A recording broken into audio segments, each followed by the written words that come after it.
అందరికీ నమస్కారం. ఈరోజు కథ ఆడజన్మ. రచన చిట్టి వెంకట సుబ్బారావు గారు. ఇంకా స్టోరీలోకి వెళ్ళిపోదామా? సరోజ గారు ఎవరండి? మేడం గారు మిమ్మల్ని పిలుస్తున్నారంటూ డాక్టర్ గారి గదిలోంచి బయటకు వచ్చిన నర్సు గట్టిగా పిలిచింది. నేనేనండి. ఒక సుమారు 30 సంవత్సరముల వయసు గల యువతి చేతిలో ఒక ఫైల్తో డాక్టర్ గారి గదిలోకి అడుగుపెట్టింది. అది ఒక ప్రసూతి ఆసుపత్రి. డాక్టర్ శ్వేత గైనకాలజిస్టుగా చాలా మంచి పేరుంది. వచ్చిన పేషెంట్లను చాలా మంచి హృదయంతో గౌరవంగా ట్రీట్మెంట్ ఇస్తుంది. పేషెంట్ల ప్రశ్నలకు ఓపికగా సమాధానం చెబుతుంది. పైగా నార్మల్ డెలివరీకి ఎక్కువ ప్రాధాన్యత ఇస్తుంది. అందుకే హాస్పిటల్ ఎప్పుడూ కిటకిటలాడుతూ ఉంటుంది. పురుడు అంటే పునర్జన్మ అంటారు. ఆడపిల్ల నెల తప్పిన రోజు దగ్గర నుంచి ఈ రోజుల్లో ప్రతి నెల డాక్టర్ చెకప్కి తిరగడం, స్కానింగ్లు చేయించుకోవడం తప్పనిసరి రోజులు అలా ఉన్నాయి. నమస్తే మేడం అంటూ 2 చేతులు జోడించి డాక్టర్ గారికి నమస్కారం చేసింది సరోజ. చెప్పండి అంటూ డాక్టర్ గారు తలపైకి ఎత్తి చూశారు. నా పేరు సరోజ. మాది పక్క ఊరు. మా ఆయన ఒక చిన్న ప్రైవేట్ కంపెనీలో ఉద్యోగం చేస్తున్నారు. నాకు 2 ఆడపిల్లలు. మళ్ళీ ఇప్పుడు నేను అంటూ చేతుల్లోని ఫైలు డాక్టర్ గారి చేతిలో పెట్టింది. డాక్టర్ గారు ఫైల్ అంతా చూసి సరోజ కేసి ప్రశ్నార్థకంగా చూశారు. నాకు ఇంకా ఈ పిల్లలు పెంచే స్తోమత లేదు. మా ఆయన సంపాదనతో మా ఇల్లు గడవడం కూడా కష్టమైపోతుంది. మళ్ళీ ఈసారి కూడా ఆడపిల్ల పుడుతుందని స్కానింగ్లో వచ్చింది. మగపిల్లాడైతే అప్పో సొప్పో చేసి పెంచుకుందామని అనుకున్నాము. అందుకని మీరు ఎలాగైనా నాకు అబార్షన్ చెయ్యాలి అంటూ పర్సులోంచి ఓ నోట్ల కట్ట తీసి టేబుల్ మీద పెట్టింది. అమ్మా, మీరు చాలా బలహీనంగా ఉన్నారు. రక్తం చాలా తక్కువగా ఉంది. తప్పనిసరి పరిస్థితిలో తప్పితే ఆడపిల్ల పుడుతుంది అనే కారణంగా అబార్షన్ చేయడం అనేది చట్టరీత్యా నేరం. అది నీకు నాకు కూడా సమస్య తెచ్చిపెడుతుంది. అంతేకాదు, నీ ప్రాణాలకి ప్రమాదం. మీరు మరొకసారి ఆలోచించండి. ఒక్కసారి ఫోటో చూడండి అంటూ స్కానింగ్ ఫోటో నా చేతిలో పెట్టింది. అందులో లీలగా ఒక చిత్రం కనపడింది. 2 చేతులు ఎత్తి దండం పెడుతున్నట్టుగా ఒక బొమ్మ కనపడుతుంది. నా మనసు ఎటో పోయింది. నన్ను చంపద్దు మహాప్రభో, రక్షించండి అంటూ ప్రార్థించినట్లుగా ఉంది. నాకు గుండెల్లో నుంచి దుఃఖం వచ్చింది.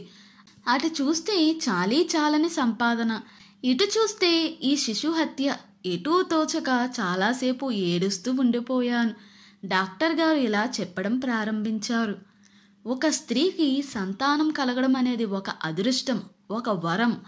మాతృత్వంలో ఒక తీయని అనుభూతి ఉంది. అది అనుభవిస్తే గాని అది ఎంత గొప్పదో మనం చెప్పలేం.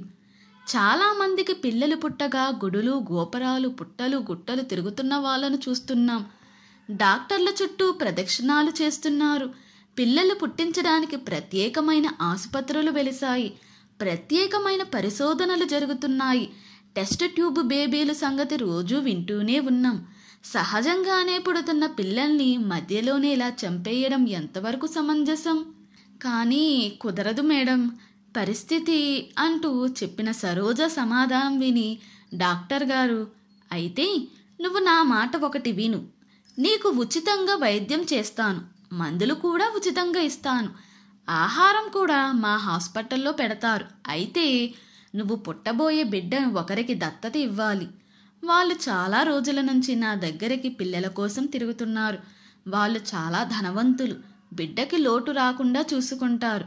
పైగా వాళ్ళు మాకు దగ్గర బంధువులు కూడా. ఆవిడకు ఉన్న లోపం కారణంగా ఆవిడకి ఎప్పటికీ పిల్లలు పుట్టారు. వాళ్ళకి ఆడపిల్ల మగపిల్లలని తేడా లేదు. ఎవరో ఒకరు సంతానం కావాలి. దత్తత కూడా రిజిస్టర్ చేసుకుంటారు. ఆర్థికంగా కూడా ఆ పిల్లలకి భరోసా ఇస్తారు. ఒకవేళ పిల్ల పుట్టిన తర్వాత నువ్వు మనసు మార్చుకుంటే వాళ్ళకి ఏమీ అభ్యంతరం లేదు. ఆ విషయం కూడా వాళ్ళు డాక్యుమెంటరీ పరంగా రాసిస్తారు. నువ్వు మీ భర్తతోటి ఆలోచించి నిర్ణయం రేపు చెప్పు అని చెప్పి డాక్టర్ గారు ఫైలు చేతికి ఇచ్చేశారు. ఆటోలో ఇంటికి బయలుదేరిన సరోజ ఆలోచనలో పడింది. భర్తకి ఈ విషయం ఎలా చెప్పాలా అని. ఆయన ఏ రకంగా తీసుకుంటాడు? అబార్షన్ చేయించుకోవడానికి ఒప్పుకున్నాడు, కానీ దత్తత అంటే ఏమంటాడో అని ఆలోచించుకుంటూ ఉండగా ఇంటి ముందు ఆటో ఆగింది. ఆటో దిగి గుమ్మంలోకి అడుగుపెట్టింది. భర్త ఎదురు వచ్చి చేతిలోని స్కానింగ్ ఫైల్ అందుకుని మంచినీళ్ళు గ్లాసు చేతిలో పెట్టాడు. అన్నం తిన్నారా అని ప్రశ్నించింది. లేదు, నువ్వు వచ్చాక ఇద్దరం కలిపి తిందాం అని ఊరుకున్నాను అన్నాడు భర్త రామారావు. భార్యాభర్తలు ఇద్దరూ కలిసి భోజనం చేసి వంటిల్లు సర్దుకుని మంచం మీద నడుం వాల్చారు. పిల్లలు అప్పటికే మంచం మీద నిద్రపోతున్నారు. సరోజా, డాక్టర్ గారు ఏమన్నారు? అబార్షన్కి డేట్ ఫిక్స్ చేశారా అంటూ భార్యను ప్రశ్నించాడు రామారావు. డాక్టర్ గారు చెప్పిన విషయమంతా విపులంగా చెప్పింది భర్తకి సరోజ. రామారావు మౌనంగా ఆలోచనలో పడిపోయాడు. అబార్షన్ అంటే ఒక ప్రాణిని హత్య చేయడమే. మరి దత్తత ఇవ్వడం అంటే మనకి ఆ పాపతోటి ఏ సంబంధం ఉండదు. మన ప్రాణం ఎవరో తీసుకుపోతున్నట్లు అనిపిస్తుంది. ఆడపిల్లకు పెళ్లి చేసి వేరొకరింటికి పంపితేనే తండ్రి తల్లడిల్లిపోతాడు. దత్తత ఇచ్చేస్తే మనం కడుపున పుట్టిన పిల్లలకి మనం తల్లిదండ్రులం కాము. మన రక్తం పంచుకు పుట్టిన పిల్లలు వేరొకరిని అమ్మా నాన్న అని పిలుస్తారు. మన పేర్లు ఎక్కడా రికార్డులో ఉండవు. ఇది కూడా ఒక నరకమే. అయినా పరిస్థితులు ఎటువంటి త్యాగానికైనా మనుషుల్ని తయారు చేస్తాయి. భార్య సరోజ కూడా చాలా బలహీనంగా ఉంది. పురుడొచ్చే వరకు మంచి పోషకాహారం, మందులు ఇప్పించే పరిస్థితి లేదు. అందుకేనేమో దేవుడు ఇలా మార్గం చూపించాడు అనుకుంటూ, సరే మంచి రోజు చూసుకుని హాస్పిటల్లో జాయిన్ అవుదువు గాని అంటూ భార్యకు చెప్పి కళ్ళు మూసుకుని నిద్రలోకి ఉపక్రమించాడు. మర్నాడు ఉదయమే రామారావు పంతులు గారి దగ్గరికి పోయి ఆదివారం నాడు ముహూర్తం నిర్ణయించి పక్క ఊరు నుంచి అత్తగారిని రప్పించి మోటాముల్లే సర్దుకుని హాస్పిటల్కి వెళ్ళి డాక్టర్ గారితో విపులంగా మాట్లాడి సరోజినిని జాయిన్ చేసి కంపెనీకి వెళ్ళిపోయాడు రామారావు. సరోజినికి జనరల్ వార్డులో 10వ నెంబర్ బెడ్ కేటాయించారు. పొద్దున్న సాయంకాలం డాక్టర్ గారు వచ్చి పరీక్షలు చేసి మందులు ఇచ్చి ప్రత్యేక శ్రద్ధ చూపిస్తున్నారు. డాక్టర్ గారే ప్రత్యేక శ్రద్ధ చూపిస్తుంటే మిగతా హాస్పిటల్ సిబ్బంది కూడా టైంకి అన్నీ అందిస్తున్నారు. ఇది ఏ జన్మబంధమో, ఏ పూర్వపుణ్యఫలమో. ఈ కలికాలంలో కూడా ఇటువంటి డాక్టర్ గారు దొరకడం చాలా అదృష్టం. ఆహార విషయంలో కూడా ప్రత్యేక శ్రద్ధ. ఇంటి దగ్గర ఉంటే అటువంటి ఆహారం దొరకదు అనుకుంటూ ఉండగా రామారావు వచ్చి ఎలా ఉన్నావు అని భార్యను ప్రశ్నించాడు. భార్యకు సహాయంగా రాత్రి హాస్పిటల్లో వరండాల్లో బల్ల మీద రామారావు పడుకుంటాడు. తెల్లవారు ఇంటికి వెళ్ళి కాలకృత్యాలు తీర్చుకుని టిఫిన్ తిని కంపెనీకి వెళ్ళిపోతున్నాడు. ఇలా 4 నెలలు గడిచిపోయాయి. పురుటి సమయం కూడా దగ్గర పడుతుంది. సరోజలో టెన్షన్ మొదలైంది. ఈలోగా పిల్లని దత్తత చేసుకునే వాళ్ళు వచ్చి అగ్రిమెంట్ మీద భార్యాభర్తలు ఇద్దరి చేత సంతకం చేయించుకుని రామారావుకి సరోజకి చదివి వినిపించి వెళ్ళిపోయారు. ఆ దంపతులిద్దరూ బాగా డబ్బున్న వాళ్ళనుకుంటా. మెడలకి చేతులకి అంతా బంగారమే. ఆయన కూడా దొరబాబులా ఉన్నాడు. ముందుగానే డాక్టర్ గారు చెప్పిన ప్రకారం పురుడు వచ్చిన తర్వాత సరోజ రామారావు దంపతులకు దత్తత ఇవ్వడం ఇష్టం లేకపోతే ఆ అగ్రిమెంట్ చెల్లదు అని వ్రాసి సంతకాలు పెట్టి ఇచ్చారు దంపతులిద్దరూ. ఇంత దయామయులు ఎక్కడ దొరుకుతారు అని సరోజ ఆలోచిస్తూ ఉండగా కడుపులో నొప్పి ప్రారంభమైంది. నొప్పులు తొందరగా వస్తున్నాయి. నర్సు డాక్టర్ గారి ఆజ్ఞ ప్రకారం సరోజిని లేబర్ రూంలోకి తీసుకువెళ్ళింది. పెద్ద పెద్ద కళ్ళు, నల్లటి జుట్టు, పొడుగాటి కాళ్ళు చేతులు, మంచి తెల్లటి రంగుతో ఆడపిల్ల పుట్టింది. రామారావుకి ఫోన్ చేసి చెప్పారు. రామారావు హాస్పిటల్కి వచ్చేటప్పటికి సరోజిని బెడ్ మీద, చంటిపిల్ల ఉయ్యాలలోనూ నిద్రపోతున్నారు. పిల్లని చూడగానే రామారావు మనసంతా ఎటో పోయింది. పిల్లకి దిష్టి తగిలేలా ఉంది. ఆ పిల్లని వదిలేసి మనం ఉండగలమా? అసలు చంటిపిల్ల ఉన్న ఇల్లు ఎంత సందడిగా ఉంటుంది. టైం అంతా దాంతోటే గడిచిపోతుంది. ఇలాంటి పిల్లని ఎవరికి ఇవ్వగలం? అసలు ఆడపిల్ల గురించి తన ఆలోచన విధానం అంతా తప్పు.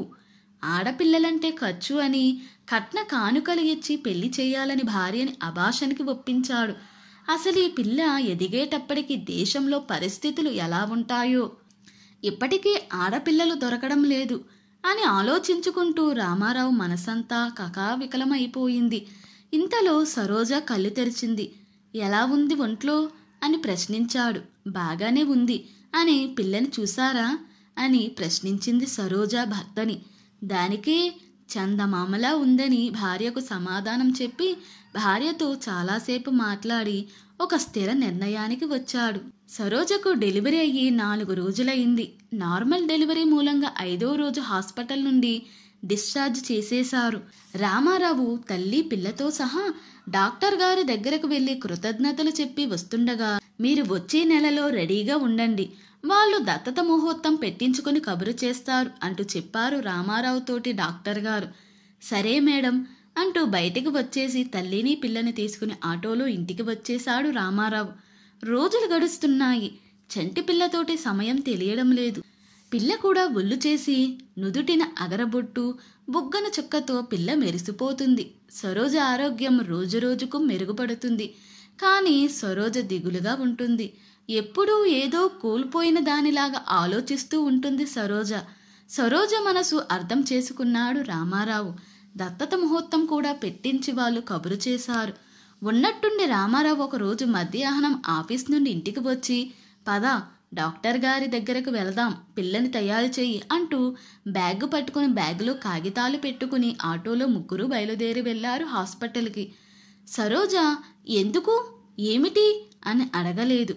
డాక్టర్ గారు పిలుస్తున్నారు రండి అంటూ నర్సు తీసుకెళ్ళింది.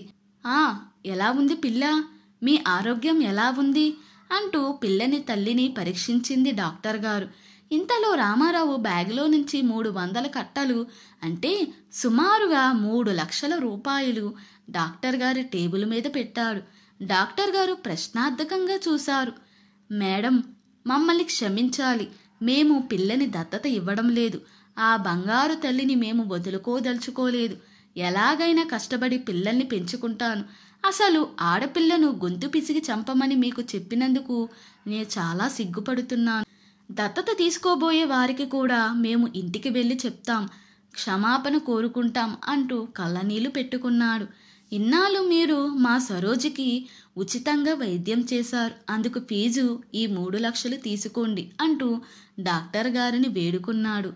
మీరిచ్చిన ధైర్యం వల్లనే ఈ పసి ప్రాణం ఈ లోకంలోకి వచ్చింది అంటూ కృతజ్ఞతలు తెలిపాడు. అందరూ కత్తులు దూసి ఆడపిల్ల పీక కోసేందుకు తయారవుతున్న ఈ కాలంలో మీ వంటి డాక్టర్ దొరకడం మాకు అదృష్టం. సాంకేతికత పెరగడం ఆడపిల్ల చావుకు వచ్చింది అంటూ రామారావు డాక్టర్ గారికి 2 చేతులెత్తి నమస్కరించాడు. రామారావులో వచ్చిన మార్పుకి డాక్టర్ గారు చాలా ఆశ్చర్యపడ్డారు. కేవలం ఒక చిన్న మాటతో, తన వృత్తిపరంగా చేసిన సహాయంతో ఒక ఆడపిల్ల ఈ లోకంలోకి వచ్చింది. ఒక జీవితం నిలబడింది. ఆ హాస్పిటల్లో ఎంతో మంది పురుడు పోసుకుని వెళ్తుంటారు. ఆడపిల్ల పుట్టిందంటేనే అంత ఉత్సాహంగా ఉండరు. ఏమిటో తేడా అని మనసులో అనుకుంటూ తృప్తిగా ఊపిరి పీల్చుకుంది. దత్తత తీసుకోబోయే వారికి కూడా ఈ విషయం అంతా చెప్పి మరో చోట ప్రయత్నిద్దాంలేండి అంటూ డాక్టర్ గారు ఫోన్ పెట్టేశారు. రామారావు డాక్టర్ గారి దగ్గర సెలవు తీసుకుని భార్యని పిల్లని తీసుకుని ఆటో ఎక్కాడు. దారిలో భార్య సరోజ రామారావుని ప్రశ్నించింది. ఏవండి, అంత డబ్బు ఎక్కడి నుంచి తెచ్చారు? ఏమైనా అప్పు చేశారా? నిజం చెప్పండి అంటూ నిలదీసింది భర్తని. లేదు సరోజ, నేను ఎక్కడా అప్పు చేయలేదు. డబ్బు మీ అమ్మగారు ఇచ్చారు ఇవాళ ఉదయం. నేను మన ఇల్లు అమ్మేద్దాం అనుకున్నా. అదే విషయం అత్తయ్యతో చెప్పాను. అత్తయ్య వెంటనే తన ఒంటి మీద ఉన్న బంగారం ఇచ్చి, దీన్ని అమ్మేసి హాస్పిటల్లో ఫీజు కట్టు నాయనా, ఎప్పటికైనా ఇది నీ పిల్లలకు ఇచ్చేదే. ఆ పసి ప్రాణం నిలబడిందంటే ఆ డాక్టర్ గారి మాట వల్లే. నాకు కూడా వయసు అయిపోయింది. నేను కూడా నా ఆస్తి ఒక మంచి పనికి ఇచ్చాను అని తృప్తితో చనిపోతాను అంటూ చెప్పింది. సరోజ కళ్ళల్లో నీళ్లు గిర్రున తిరిగాయి. సరోజ తల్లి చిన్నప్పుడే చనిపోతే 2వ పెళ్లి చేసుకున్నాడు తండ్రి. సరోజకి ఈవిడ సవతి తల్లి అవుతుంది. ఆడదానికి ఆడది శత్రువు అంటారు, కానీ ఒకరు కాదు 2 స్త్రీలు చేసిన సహాయం ఒక ప్రాణం నిలబడింది. దేవుడు ఎక్కడో ఉండడు, మనుషుల్లోనే ఉంటాడు అంటూ రామారావు పిల్లకి నామకరణ మహోత్సవం ఏర్పాటు చేసుకుని డాక్టర్ గారి పేరు సరోజ, సవితి తల్లి పేరు కలిపి వచ్చేలా శ్వేతా ప్రసూన అని పేరు పెట్టాడు. 3 ఆడపిల్లలను చూసి నాకు 3 మహాలక్ష్ములు అంటూ ఆనందంగా కాలం గడపసాగారు. ఇంతటితో ఈ స్టోరీ ముగిసింది. ఈ స్టోరీ కనుక మీకు నచ్చినట్లయితే మరియు నా ఎక్స్ప్లెనేషన్ కనుక మీకు నచ్చినట్లయితే ప్లీజ్ లైక్, షేర్, సబ్స్క్రైబ్.